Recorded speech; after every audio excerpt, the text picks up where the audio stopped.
If you have ever wondered why certain countries are so successful, or others just can't seem to get it together, the answer is simple. It is because of their attitude towards history. Some countries embrace it, others pretend it never happened. So here is what happens when countries ignore history. The world's oldest civilization was located in Mesopotamia. In fact, the Fertile Crescent region between the Tigris and Euphrates rivers in modern-day Iraq is where humans first settled down 12,000 years ago, and they invented agriculture, cities, writing, the wheel, and many other things we take for granted today. That is until Hammurabi rolled around with his shiny new code of laws that everyone had to follow. One of those laws stated that if a son struck his father, he should be thrown into the river with a stone around his neck. Needless to say, family values in Mesopotamia were not the same as today. But this ancient civilization eventually led to the rise of empires like the Assyrians and Babylonians. Then after them came the Persians, who ruled over the largest empire in the ancient world before Alexander the Great stomped through and ruined everything. After that, the Romans showed up, followed by the Ottomans. And finally, modern-day Iraq took over. That is one heck of a history. And yet somehow people still complain about Saddam Hussein. In ancient Greece, there was a small city-state called Athens. They created the world's first democracy. But most of all, they loved their patron god Poseidon. You know, the guy that made horses do stuff with carrots and also caused earthquakes every now and then. The Athenians worshipped him so much that they spent 270 years building a massive temple dedicated to him, which they called the Temple of Olympian Zeus. But then they ran out of money and abandoned the project halfway through. And maybe that wouldn't have been so bad if people weren't so obsessed with ignoring history. Because fast forward to the Ottoman Empire, which ruled from 1453 to 1922, and they decided to finish building Poseidon's temple. Except instead of making it a temple, they turned it into a mosque. Then, during World War II, the British bombed the structure even more, and it still stands today, half finished and half destroyed. But nothing is more depressing than a country that hates its history. Just look at the Democratic Republic of the Congo.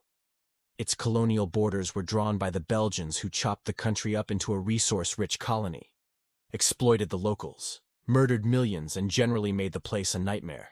But when independence finally came in 1960, nobody seemed to care. There was no revolution. There was no sense of national identity. There was no desire to learn from the past and make a better future. Instead, there were decades of civil war, corruption, poverty, and dictatorship. Kind of makes you wonder what could have been. And speaking of Belgian misadventures, let us turn our attention to Rwanda. Now, most people associate Rwanda with the horrific genocide of 1994, in which an estimated 800,000 people were murdered by their own neighbors and fellow citizens. But the story actually begins a lot earlier.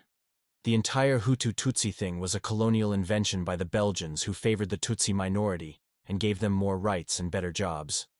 But when the country gained independence in 1962, the Hutus retaliated by killing tens of thousands of Tutsis.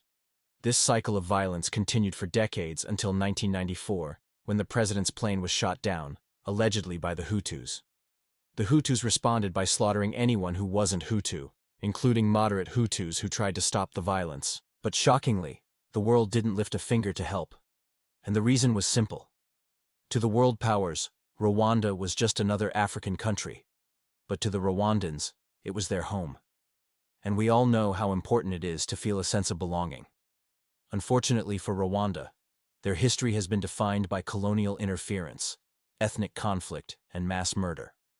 The question is, how can they break this cycle and move forward without learning from their mistakes? Well, the good news is that there is hope. Take Libya, for example. In 2011, the country erupted in a civil war that would last for years. But after so much death and destruction, the Libyans finally came to their senses and decided to hold elections. And guess what? Nobody blew up any polling stations. People actually voted and went home without murdering each other. Maybe, just maybe, Libya might actually become a functioning democracy someday. But only if they learn from the mistakes of the past. And we cannot talk about countries ignoring their history without mentioning the elephant in the room. The country that pretends that everything bad that ever happened to them never happened. We are, of course, talking about Japan. For decades, The Japanese government has been trying to rewrite history to make themselves look better, and everyone else look worse. For example, they claim that the Nanjing massacre never happened, despite overwhelming evidence to the contrary. They also refuse to apologize for their actions in World War II and teach a sanitized version of history in schools. But this attitude is not unique to Japan. It is actually a common problem in many countries. For example, in Turkey, the government has been erasing all evidence of the Armenian genocide and teaching a distorted version of history that denies it ever happened. In Russia, they claim that the Holodomor was a natural disaster and not an intentional policy to punish Ukrainian nationalists. And in Germany, they still argue that the Berlin Wall fell by accident. But here's the thing. By denying their history, these countries are only hurting themselves. If you don't understand the past, you can't move forward. Just ask the Japanese, who have literally spent decades arguing about whether or not World War II happened. Or the Germans, who are still paying off their debt from World War I. Or the Russians, who still drink vodka to forget about the 1990s. So if you want to be successful as a nation, you have to learn from your mistakes. You have to embrace your history, both the good and the bad. Otherwise, you will be doomed to repeat it. Take Egypt, for example. The country has been ruled by dictators for most of the past 100 years. But even though the people knew better, they kept electing them anyway. Why? Because deep down, they liked being told what to do. But in 2011, the people finally had enough. They took to the streets in protest and overthrew the dictator. But then what happened next? Well, as it turns out, democracy doesn't work in Egypt either. The military just took over, and now the country is back to square one. But that is what happens when countries ignore their history.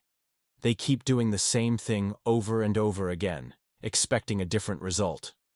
Take the Central African Republic as another example.